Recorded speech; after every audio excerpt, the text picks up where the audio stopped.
Hello friends, అందరికీ నమస్తే. So, ఈరోజు వీడియో ఏంటంటే ప్రపంచము మూడో ప్రపంచ యుద్ధంకి వెళ్తుందా? అలా వెళ్ళే గ్రహగతులు కనిపిస్తున్నాయా? అనేది ఈరోజు వీడియో అనమాట.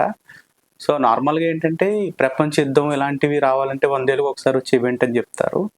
సో, అలాంటి పరిస్థితులు మనకి గ్రహగతుల్లో ఎక్కడ కనిపిస్తుందంటే గురువు.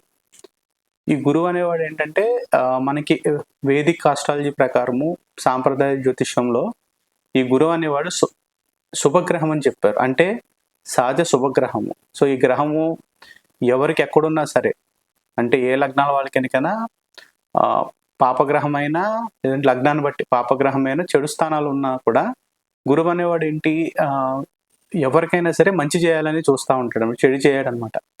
ఇలాంటి గురుగ్రహము ఈ సంవత్సరం 2025లో అతిచారంతో అక్టోబర్ 19, 2025లో కర్కాటక రాశిలోకి ఉచ్చ స్థానంలోకి వెళ్తున్నాడు. సో, ఉచ్చ రాశిలోకి వెళ్ళటం గురువు అనేది మంచిదే.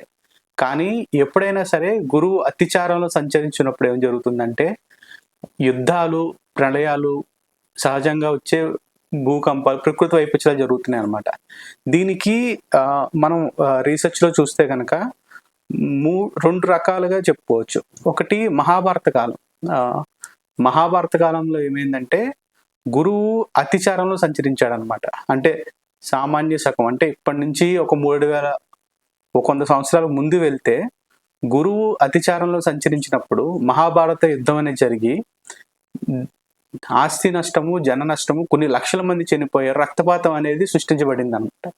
సో, ఈ రక్తపాతం సృష్టించిన తర్వాత, అంటే అప్పుడున్న ప్రజలందరూ కష్టపడిన తర్వాత పాండవులు ధర్మ సంస్థాపన చేసి ఒక మంచి పరిపాలన అనేది ఇచ్చారనమాట. ఆ తర్వాత ఆ సమయంలో మనకున్న దాని ప్రకారము గురువు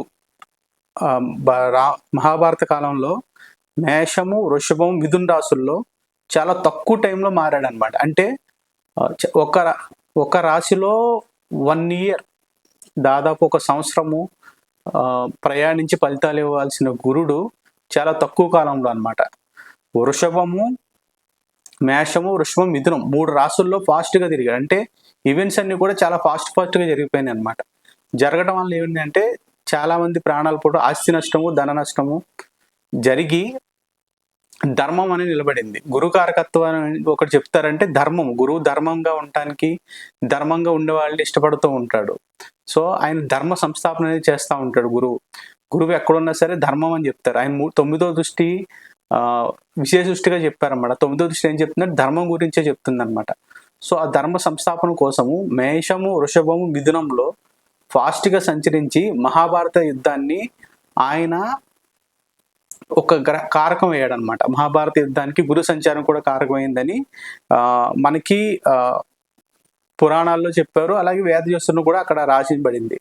అలాగే రెండో ప్రపంచ యుద్ధము అంటే 1939 నుంచి 1945 వరకు కూడా ఈ గురువు అతిచారంతో, అంటే చాలా ఫాస్ట్గా మూవ్ అవడం జరిగింది. సో, 1939లో మేషం నుండి వృషభానికి, 1940 జనవరి వృషభం నుండి మిథునానికి, 1941 నవంబర్ మిథునం నుండి కర్కాటకానికి. అంటే ఒక 6 ఏళ్ల సమయంలో 3 రాసులు అతిచారము, రిట్రోగ్రెషన్ అంటే వెనక్కి రావటము, మళ్ళీ అతిచారము, మళ్ళీ వెనక్కి రావటము, ఇలా 6 ఏళ్లలో 3 రాసుల్లో అతిచారంతో గురు సంచరించడం రెండో ప్రపంచ యుద్ధం జరిగింది.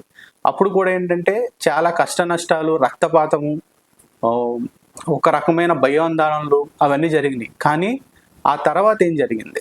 సో, ఆ తర్వాత ఏం జరిగిందంటే భారతదేశంతో సహా చాలా దేశాలు స్వతంత్రాన్ని పొందాయి. బానిసత్వము అనే సంఖ్యలు తొలగించబడి ధర్మం నిలబడి చాలా దేశాలు నిలబడినాయి అనమాట. సో, ఇప్పుడు కూడా మనకి 2025 మే 14న గురువు ఎక్కడిలోకి వచ్చాడంటే మిథున రాశిలోకి వచ్చాడు. ఈ మిథున రాశిలోకి వచ్చిన గురువు మామూలుగా అయితే కనుక వచ్చే సంవత్సరము మే వరకు కూడా మిథున రాశిలోనే ఉండాలి. కానీ ఇప్పుడు ఈ గురువు ఏం చేస్తున్నాడు? అతిచారంతో 2025 అక్టోబర్ 19న అతిచారంతో కర్కాటకం ఉచ్చరాశిలోకి వెళ్తున్నాడు. సో, ఈ ఉచ్చరాశిలోకి వెళ్ళినప్పుడు ఏమవుతుంది? అతిచారం జరుగుతుంది. ఈ అతిచారము, రిట్రోగ్రేషన్ గురువుకి ఇప్పటి వరకు ఉంటుందంటే 2025 నుంచి 2033 వరకు ఉంటుంది. అంటే దాదాపు 8 ఏళ్ల కాలము ఈయన అతిచారంలో సంచరిస్తూ ఉంటాడు. సో, ఇలా అతిచారంలో సంచరించినప్పుడల్లా మనకేం జరుగుతుందంటే ఇందాక చెప్పుకున్నాం గదా! ఎక్కువగా ప్రపంచ దేశాలు ఇబ్బంది పడటం అనేది జరుగుతుందనమాట. సో, ప్రపంచంలో ఒక అల్లకల్లోలం. ఇప్పుడు మనం చూస్తా ఉన్నాము. అమెరికా వైపు కొన్ని దేశాలేమో రష్యా, చైనా వైపు, ఇండియా రెండేపులా ఇబ్బంది పడటము అనేది జరుగుతుందనమాట.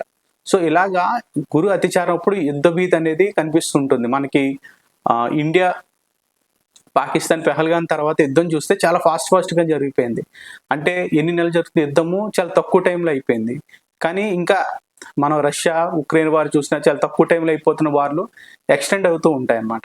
సో, ఈ 2025 నుంచి 2033 ఈ గురు అతిచారం వల్ల అంటే ఒక రాశి నుంచి ఇంకో రాశికెళ్ళి మళ్ళీ వెనక్కి రావటము, మళ్ళీ ముందుకెళ్ళటము ఇలా జరగటం వల్ల ఏమవుతుందంటే ప్రపంచంలో జరిగే ఈవెంట్స్ అన్నీ చాలా ఫాస్ట్‌గా జరుగుతూ ఉంటాయి.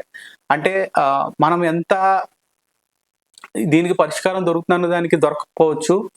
ఇది జరుగుతుంది, ఎక్కువ టైం పడుతుందనేది చాలా తక్కువలో అయిపోవచ్చు. అంటే గురువు అతిచారం అనేది ఏంటంటే ప్రపంచ దేశాల గమనాన్ని మారుస్తూ ఉంటుంది. ఇది మహాభారత యుద్ధకాలంలో చూసాము. రెండో ప్రపంచ యుద్ధమప్పుడు కూడా ఈ గురు అతిచారం అనేది ఈ గురుగ్రహం యొక్క అతిచారం అనేది కనిపించిందనమాట. ఈ టైంలో సామాన్య ప్రజలకు ఏం జరగొచ్చంటే గురువు బంగారాన్ని కారకత్వం చెప్పారు కాబట్టి అతిచార సమయంలో యుద్ధాల వల్ల గానీ, యుద్ధ సంబంధిత వాతావరణం వల్ల గానీ బంగారం రేట్ అనేది పెరగొచ్చనమాట. ఇది దాదాపు ఇప్పుడు ఇండియాలో రూ. 1,00,000 1,25,000 అయినా కూడా ఆశ్చర్యపోక్కర్లేదు. అంటే 2020 నుంచి 2033 వరకు. ఎందుకంటే యుద్ధ సమయంలో ఈ బంగారంలో ఫ్లక్చువేషన్స్ అనేది జరుగుతూ ఉంటుంది. అలాగే ధర్మంగా ఉన్న వ్యక్తులకి న్యాయం అనేది జరుగుతుందనమాట. ఎందుకంటే గురువు ధర్మకారకుడు కాబట్టి. ప్లస్ ఈ సంవత్సరము ఈ గురు అతిచారంతో పాటు కేతువుతో చాలా గ్రహాలు కలుస్తున్నాయి 2033 వరకు. మొన్న కేతువు, కుజుడు కలిసినప్పుడు మనం చూసాము. అహ్మదాబాద్ యుద్ధ ప్రమాదం కానివ్వండి, అగ్ని ప్రమాదాలు ఆ టైంలో ఎక్కువగా భర్తను చంపే భార్యలు లేదా భార్యను చంపే భర్తలు ఇలాంటివి జరిగినాయి. ఇప్పుడు మళ్ళీ కేతువు దగ్గరికి రవి అయిపోతున్నాడు రేపెల్లుండితో. తర్వాత గురువు కూడా వస్తాడు, వీనస్ ఉన్నాడు. సో ఈ 2025, 2033 మధ్యలో ప్రపంచ గమనం అనేది మారుతూ ఉంటుంది. కాబట్టి మీ జన్మరాశిలో కానీ మీరు పుట్టినప్పుడు కానీ గురువు ఎక్కడో చూసుకుని ఇప్పుడు ఈ సంచారం ఎలా ఉందనేది చూసుకుని అందరూ కూడా గురుగ్రహానికి పరిహారం అనేది చేసుకోవాలి. సో ఇప్పుడు మూడో ప్రపంచ యుద్ధం వస్తుందని చెప్పట్లేదు, కానీ ఈ అతిచారం జరిగినప్పుడు యుద్ధాలే జరుగుతున్నాయి, ఆ పరిస్థితులు అలా కనిపిస్తూ ఉన్నాయి. కాబట్టి మాక్సిమం సేవింగ్స్ అనేది అందరూ పెట్టుకోవడానికి ట్రై చేయండి. బంగారం తాకట్టు పెట్టి ఏమన్నా చేయాలనుకుంటే ఇన్వెస్ట్మెంట్లు 1-2 సార్లు ఆలోచించండి. సో ప్రపంచంలో జరిగే ఈవెంట్స్ అనేది ట్రాక్ చేసుకుంటూ ఉండండి. ఎందుకంటే ఈ అతిచారము గురించి రీసెర్చ్ చేసినప్పుడు జరిగిన ప్రాణ నష్టం కానీ ఆస్తి నష్టము ఆ టైంలో రెండో ప్రపంచ యుద్ధము, కొంచెం హిందూ ధర్మాన్ని నమ్మేవాళ్ళు, మహాభారతము ఆ టైంలో ఏంటంటే గురువు ఈ అతిచారం ఉన్నప్పుడు ఈవెంట్స్ అన్ని ఫాస్ట్గా జరిగిపోతాయి అనమాట. అంటే కొంతమంది ఏమంటారు రాత్రికి రాత్రి రాజులు అవ్వచ్చు, కొంతమంది రాత్రి పేదవాళ్ళు అవ్వచ్చు. సో అలాంటి పరిస్థితి కనిపిస్తుంది. కాబట్టి ఈ గురువు అతిచారం పీరియడ్ జరుగుతున్నంత కాలం అందరూ జాగ్రత్తగా ఉండి మీ పరిస్థితులు తగ్గట్టుగా జీవిత గమనాన్ని నిర్దేశించుకుంటారని వీడియో చేయడం జరిగింది. సో ఈ వీడియో మీకు నచ్చినట్టయితే లైక్ చేయండి, షేర్ చేయండి. ఏమన్నా సలహాలు, సజెషన్స్ ఇవ్వాలనుకుంటే కామెంట్ చేయండి. అందరికీ నమస్తే.